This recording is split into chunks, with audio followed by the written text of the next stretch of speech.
Now then, plans are being put in place to expand a new museum which celebrates Sikh heritage and culture.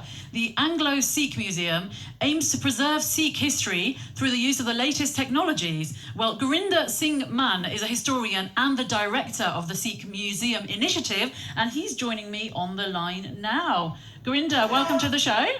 Good evening. How are you today? I'm very well, thank you. How are you? I'm great, thank you.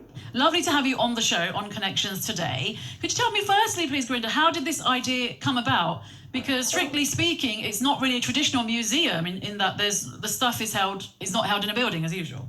Absolutely, yes. So a couple of years ago, our organisation, the Sikh Museum Initiative, was actually kind of considering what's the best way to actually go about to kind of, give more information on Sikh history and heritage, essentially. And the costs involved in a physical museum were kind of beyond our scope, essentially.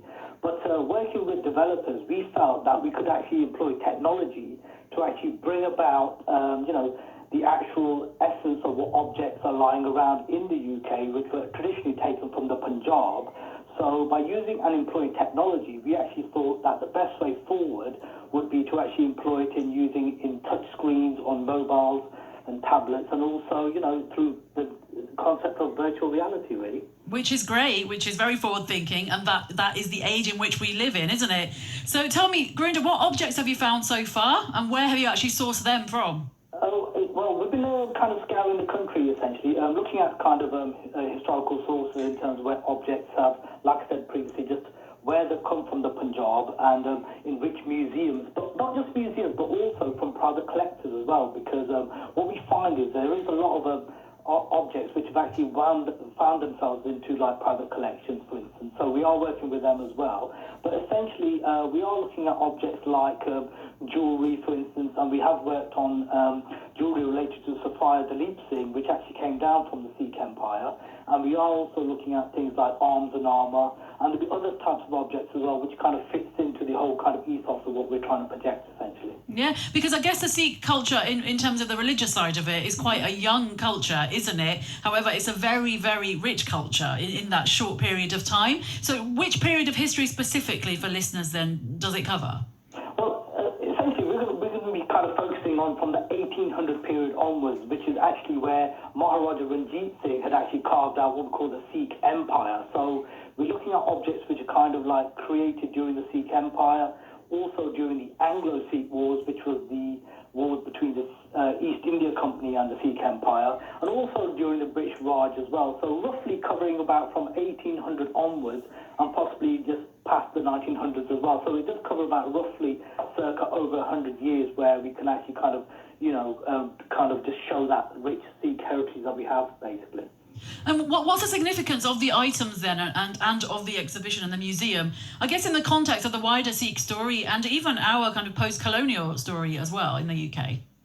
Yeah, I think essentially that's the whole key idea, you see, because essentially the objects that you probably will be seeing on our website, for instance, and can be seen and employed, is that these objects some of them are hidden from view. Some may even be lost, because what we can do is we can actually recreate objects as well, which people can no longer see.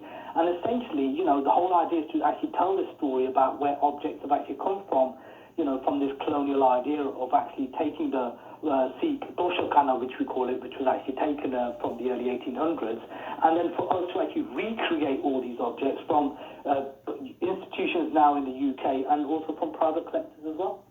So how do you actually digitise the artefacts then? Because it does sound like the kind of thing that would be very meticulous and a real labour of love, I think, for someone. So how does the process work? Well, there's two ways we do this. One is that we do actually employ kind of digitisation machines, handheld scanners as well, and using special lighting, we can actually scan objects all the way around. That's what we call a one approach. We can actually also 3D model objects just from photographs itself. So where the object is no longer available, or is not, we can't have access to it, for instance, we can actually recreate the model, but it's not as good as the digitization process. But it does involve actually, several hours of work per object.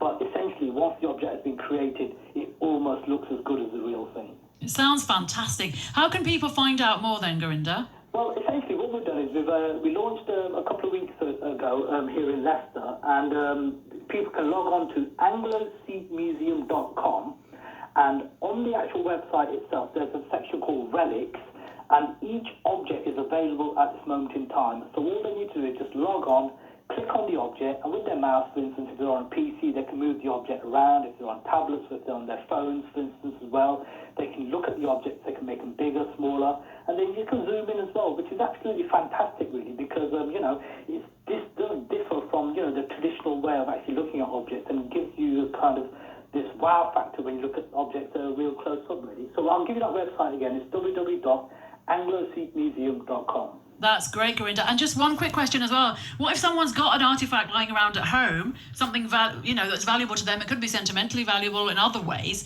that they think might actually have a place in the museum. Can they actually get in touch with you and offer it up to be digitized? Yeah, well, absolutely. Whilst we have like a set number of 20 objects that we are kind of considering in our first phase, there's no harm in private collectors or even public institutions getting in contact with us.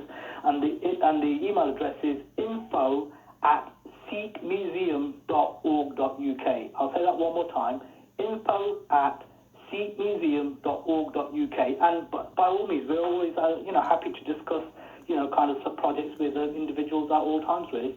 Thanks, Gurinder. Sounds absolutely fantastic. Wish you the very best of luck with the project. Thank you for joining us on Connections today. Thank you.